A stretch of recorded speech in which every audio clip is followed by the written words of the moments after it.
This is Pet Life Radio. Let's talk pets.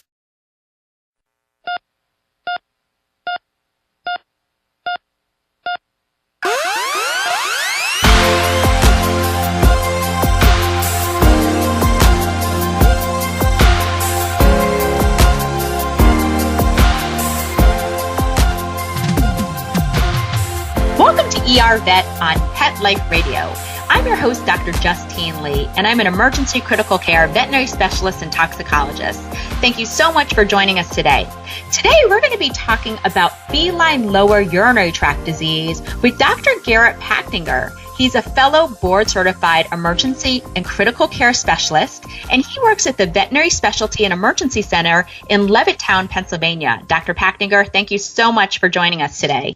Oh, that's great. Thank you so much, Dr. Lee, for having me. I'm excited to be part of the radio world and happy to help in any way I can. All right. So I'm going to talk about and ask you a bunch of questions about this disease, which is sort of a mouthful, feline lower urinary tract disease, or what we abbreviate and call FLUTD. So this is actually one of the most common emergencies we see in male cats. And I was wondering if you could just step back and tell us a little bit about it, what breeds of cats or age of cats get this and what the heck it is. That's a really common question. And as you described, FLUTD, or feline lower urinary tract disease, to me is really not a diagnosis in a sense that it doesn't tell me the specific cause or etiology of what's going on. It really just encompasses a lot of different things that can result in lower urinary tract disease in cats. And when I talk about lower urinary tract disease, I'm not talking so much about, for example, the kidneys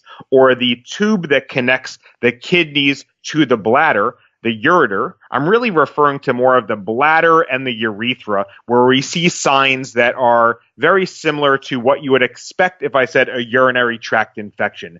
Many people understand what signs you would think of if you have a urinary tract infection. You may have a burning sensation when you urinate. You may have discolored or bloody urine, or you may feel like you have an increased frequency to urinate. So you feel like you have to pee, you go to the toilet, and just a couple drops come out, and it's that kind of like burning and irritation sensation that keeps making you think you have to go to the bathroom. And while it's very hard for me to ask my feline patient, hey, does it burn when you pee? All of the other signs really make a lot of sense when we think about a urinary tract infection. But like I said before, a urinary tract infection is not the only cause. Again, FLUTD really encompasses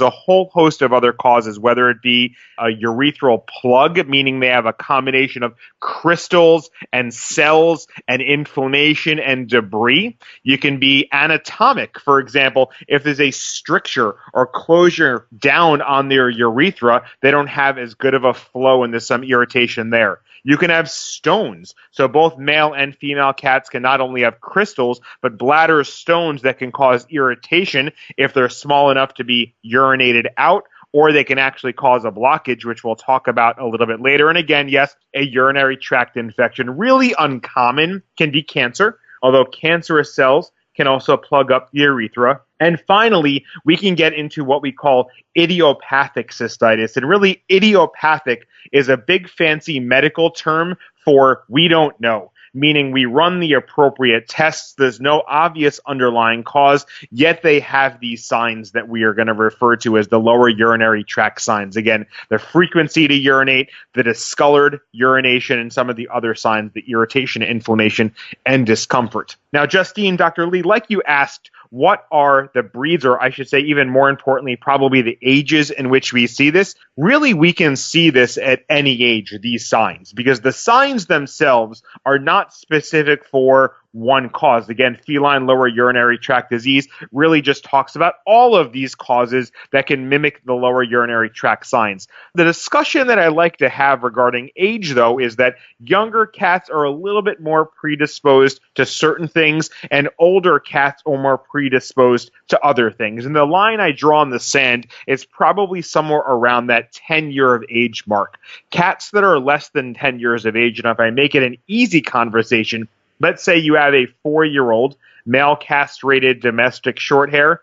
4-year-old young cats are most likely going to have that idiopathic cystitis, meaning we don't know why, especially the male cats. As they age and as they get greater than 10 years of age, the two things that I would put on the list are going to be cancer, but more commonly urinary tract infection. For a variety of reasons, as we age, our body is just more susceptible to urinary tract infections. The other comment I'll make is not so much on age or breed, but is more on, I guess, gender, for example, meaning a male cat versus a female cat. And it's a very similar conversation that a physician may have with a male or female patient, where anatomically, female patients are just more prone to urinary tract infections. The same thing applies in people. It's just a simple fact, not fun to think about, but a simple fact. And the reason is most of these infections are ascending infections, meaning they're from the outside world to the inside world. And if you think about male versus female anatomy, the female vaginal urethra is shorter and wider compared to the male penile urethra in both humans and cats, just the same. So it's just less common to have a bacterial urinary tract infection track all the way up the male cat's penis and urethra into the bladder, again, as compared to that female cat or person, just the same, where again, that vaginal urethra is shorter. So it's a shorter distance for that bacteria to come up, and the urethra is also wider, making it an easier infection. So females in general more predisposed to urinary tract infections, and an older patient is more prone to urinary tract infections as compared to likely healthier, younger patients like young male cats. All right. So let me just get this straight. So one of the reasons why I asked you on the show today as a criticalist is I know, we both did our residencies at University of Pennsylvania. We saw a ton of these cases where, 2 to 4-year-old, relatively young, really overweight cats would come in for this feline lower urinary tract disease. And so just to summarize, it's rarely a urinary tract infection in males. And I should say it's young, obese males. And if it is a urinary tract infection, well, it's rarer, that's more likely to be a cat. Now, I hate cleaning my cat's litter box. I always believe that you should have N+1 litter boxes. So if you have 2 cats, you need 2 + 1 or 3 litter boxes. And that doesn't mean that you can't scoop less. You still have to scoop every day. And that's the one big mistake that I see cat owners making. They oftentimes don't scoop the kitty litter box every day, so they're not sure if their cat is urinating enough. So classically, when cats come in with feline lower urinary tract disease, do you mind just briefly talking about some of the signs they're going to be showing? What signs should a pet owner look for? First of all, I will say I completely agree with your comment about litter boxes. The other comment I will make is recognize your cat's litter box habits. I know when I brought a second cat into the house, I went out and purchased another litter box, but this litter box was different. It had a cover with one of those kind of back and forth little protective covers, so the cat would have to push a little door in to get into the litter box. And all of a sudden, one of my cats started peeing outside the litter box and pooping outside the litter box. And so you may need to not only get more litter boxes, but recognize covered versus uncovered shields, or even the types of litter that they have. Now, going back to your comment, Dr. Lee, about what signs, I will say there's a variety of different signs that you should look for. The first in general is just straining. Now, I make it a point to say not urinary straining or not constipation, because for me, part of the triage, which means patient assessment, comes even before the patient may enter the hospital. The pet parent calls up and says, I'm worried my cat is constipated. What can I give them over the counter to make this better? And the first light bulb that pops into my head is constipation really is not that common. Many of us just assume it's constipation for a variety of reasons, but many pet owners actually think because my cat is posturing, whether it's in or out of the litter box, they sit up, they look like they're trying to poop, like they're trying to defecate, well, they must be constipated. In a vast majority of those cases, not only are they not constipated, but they have a life-threatening condition potentially where it's actually a urinary issue. So the first thing to remember is any type of straining, especially in a young male cat, you should first think to yourself, urinary tract, not constipation. So straining.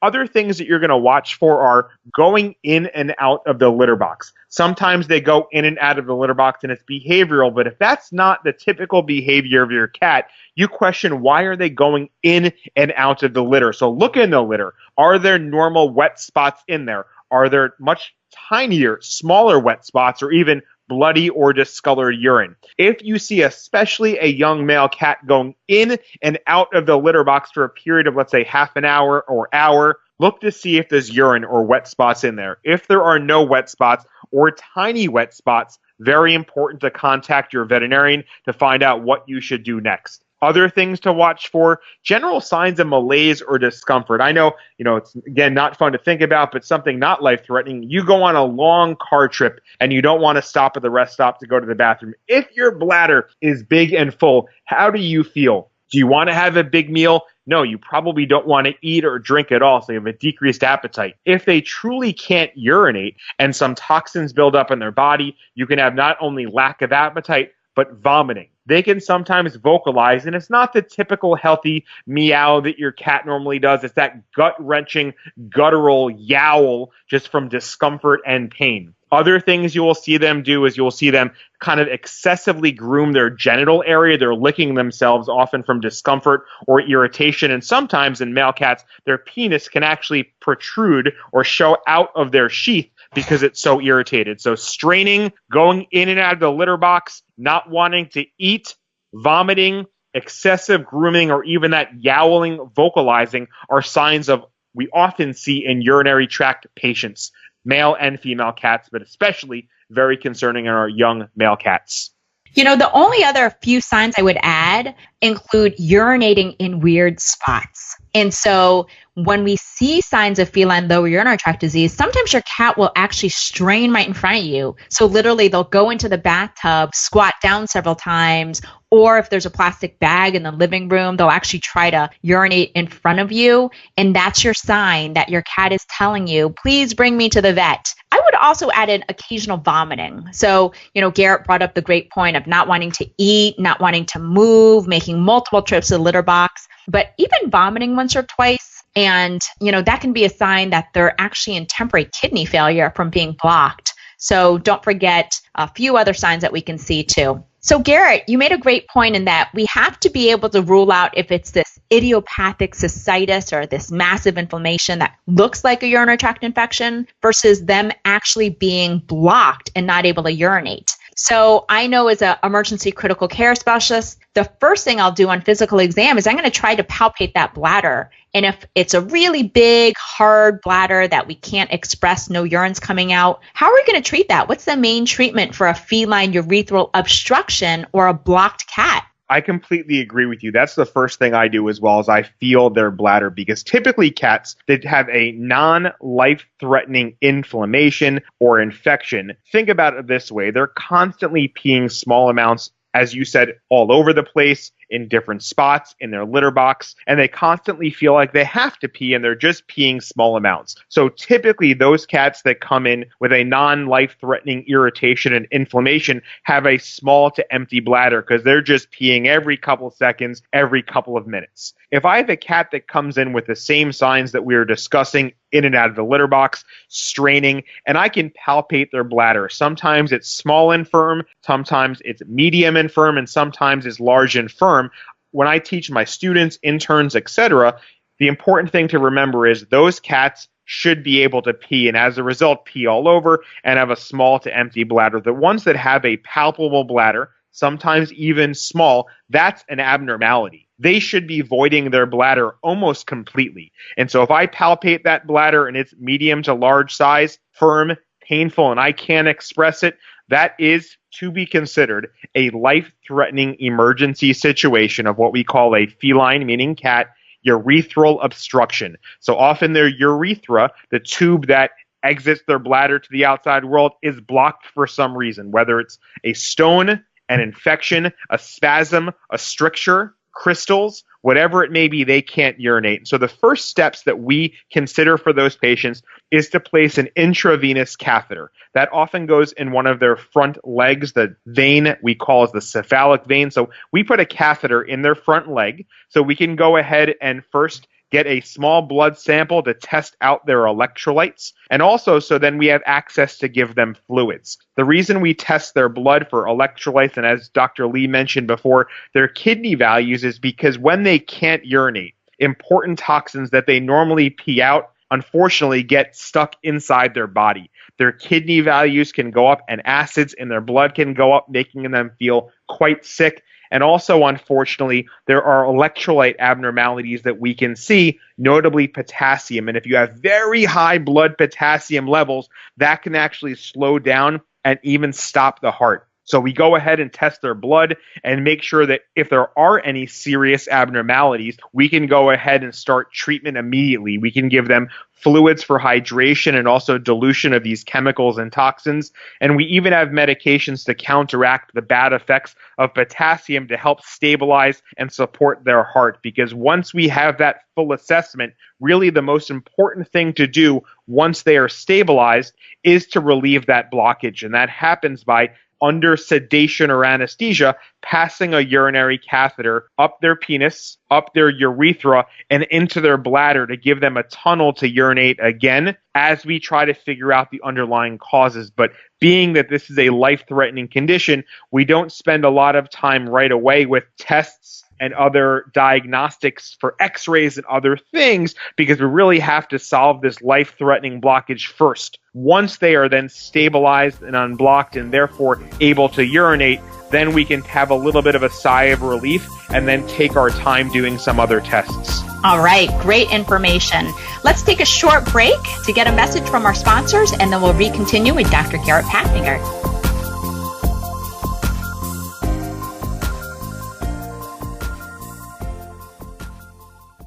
Molly, here's your dinner. Zeus, that's not your food. Don't let that happen to your precious cat. Elevate your cat's eating experience with the Cat Tree Tray. The Cat Tree Tray keeps your cat's food off the floor and conveniently located on the cat tree. It's the perfect way to eat. It's a beautiful wrought iron tray that easily attaches to your cat tree and keeps dogs and other critters out of your cat's dish. A must for multi-pet households. There's a 6-inch tray for large bowls and a 4-inch tray for smaller bowls. Purchase your Cat Tree Tray today. Go right now to cattreetray.com. That's cattreetray.com. cattreetray.com. They called it elephant skin. It was rough, wrinkly, like a Brillo pad. His hair was falling out in clumps. Petey stopped eating and all his hair fell out. Our golden retriever, Sundance, scratched incessantly. There was hair all over. DINOVITE.com. 859-428-1000. The omega-3 fatty acids. Flaxseed, zinc, alfalfa. The digestive enzymes that are cooked out of regular dog food. Dynovite is nutrition. Within 2 weeks, the shedding slowed down to almost none. The scratching went away after a few days, and Sundance's coat was starting to get shiny and glossy. It's a 180 turnaround. His skin has cleared up. He's not in pain. If your dog has shedding, dry skin, excessive scratching, do the Dynovite. 859-428-1000. 859-428-1000. Dynovite for life. DINOVITE.com. Let's talk pets. Let's talk pets On Pet Life Radio. Pet Life Radio. PetLifeRadio.com.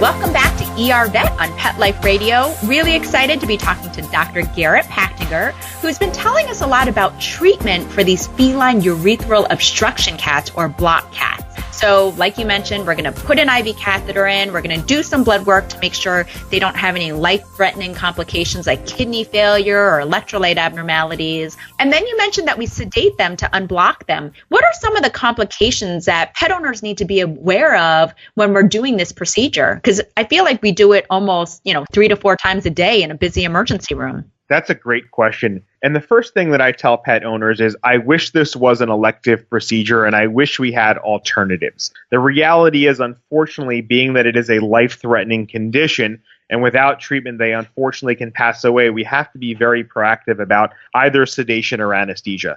And as we were mentioning in the first segment, the first thing we do before putting them under sedation or anesthesia is really trying to stabilize them as best we possibly can. And that's why with a catheter in their arm, we give them fluids and potentially other injections to counteract the negative side effects of the toxins, electrolytes, and chemicals that have built up in their body. Unfortunately, the heart is one of the organs that seems to be very affected by this underlying condition because of all of these toxins that have built up in their body. And so stopping the heartbeat is one of the concerns that we worry about, but that is why many of us try to stabilize them as best as we possibly can. If we're worried about their breathing, for example, or their oxygen levels, then we can intubate them, meaning putting a tube down their throat just before their lungs into their windpipe, into their trachea, so we can deliver oxygen. And then many of us will also hook them up to an electrocardiogram, an EKG, so we can watch their heart rhythm. Usually while the veterinarian or veterinary team member is doing the unblocking procedure,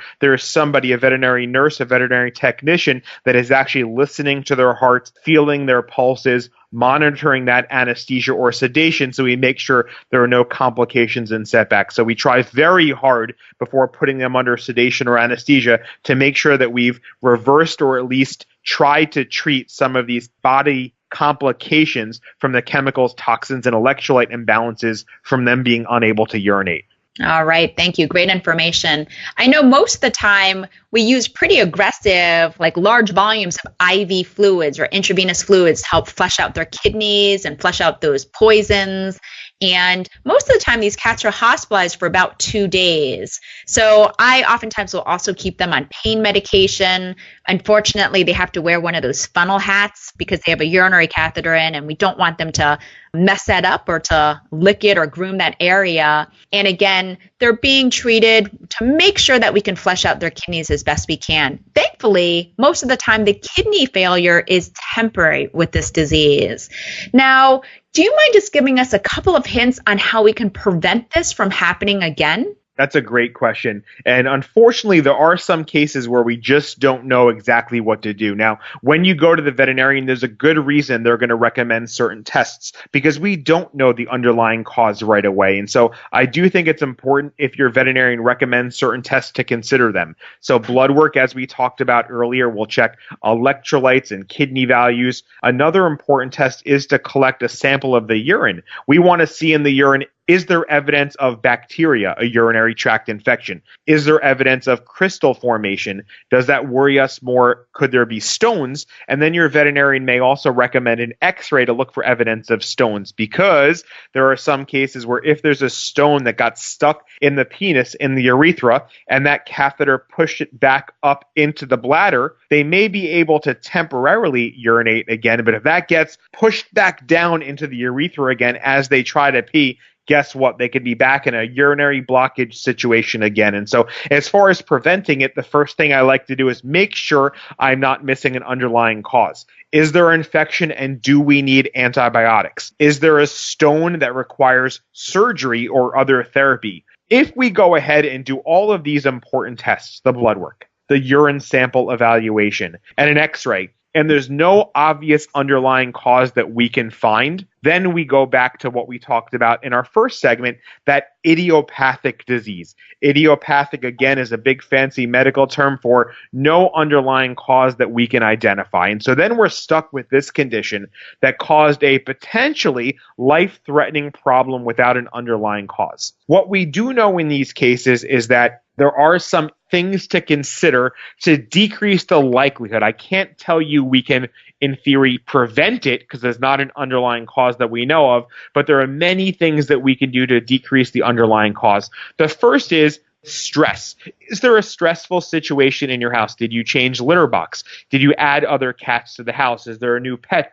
Are you doing construction in the house? So is there something that changed which prompted this stressful situation for that cat? The second is try to get them to drink as much water as they will, as much water as they can. It's kind of like the solution to pollution is dilution, that kind of old mnemonic, that old saying, where if we can get them to drink more, they will often pee more and make sure they don't have concentrated urine. That concentrated urine may be higher in crystals or other debris or cells. And if we can get them to have a more dilute urine, they may pee that out more frequently, and it may not be able to kind of glom up and get a big ball of crystals, which gets stuck in the urethra. And the final thing I would say is there are several prescription urinary tract diets which have great studies showing there's a marked decrease in the likelihood of this happening again. And these are typically not over-the-counter diets that you get at the food store, but ones that your veterinarian will recommend. And the first thing I will say about that, or the comment I will make about that, is some pet owners say, those prescription diets can be a little bit expensive. Isn't there something else that I could use? And my honest answer is, I don't know. There are other diets that I would personally recommend if that were my cat. Number one, the prescription diets, at least in my mind, are studied. And there's information behind them. There's statistics. The ones over the counter, I am not sure. And the second comment I will make is, I know that bag of food, that single bag of food that may last 2 to 4 weeks, is a little bit more expensive than what you purchased over the counter. Unfortunately, not only is this situation life-threatening, but it's also very expensive to bring a cat in for a blockage procedure, a blockage hospitalization. Depending on what hospital you go to, it could be $800, it could be $1,000, it could be $2,000, depending on your location, if it's an emergency room, whatever it may be. And so maybe spending $25 instead of $20 or $18 on a bag of food, while it's a little bit more expensive in the short term as far as that bag, it could save you a hefty emergency room bill for hospitalization, tests, and not to forget, it is life-threatening. So if it goes missed, it could even be fatal. So well worth using a prescription diet that is tried, true, and studied to try to prevent or decrease the likelihood for this happening in the future. Great info. The only other thing I was going to add is when it comes to increasing water intake, if your cat has recurrent feline urinary tract disease or has urinary blockages, I'm actually a huge fan of just feeding them canned food from now on. And the main reason why is when you're buying canned food, you're honestly just paying for 70% water, right? And so there's so much more moisture. I'll actually gruel it down with more water just to encourage my cat to drink more. I actually also recommend buying a cat water fountain and making sure to use either filtered water or reverse osmosis water. And the main reason why is if you use well water, there could be higher calcium levels in there. So really important to increase the water intake in your cat. The last thing I wanted to mention is scooping more frequently. I always tell people, not that I want to hype on litter boxes too much, but the dirtier the litter box, the less frequently your cat's going to go into the litter box. They're so fastidiously clean, they only want to go into the litter box maybe once a day instead of 3 times a day if it's really dirty. And again, this is the reason why we as veterinarians always advocate that you scoop every day. If your cat is only going to the litter box once a day instead of 3 times a day, those crystals become more concentrated, and it makes me more worried that the cat is more likely to get blocked. So do your cat a favor and scoop every single day. I'm actually really lucky. I use a litter robot, which is an automatic litter box, and it automatically scoops it after my cat leaves the box. So it's a little bit harder for me to tell how big the clumps are because it's already scooped. But if you notice your cat going every 5 minutes into the litter box, that's an emergency, and that means you need to get to the emergency veterinarian or your veterinarian immediately.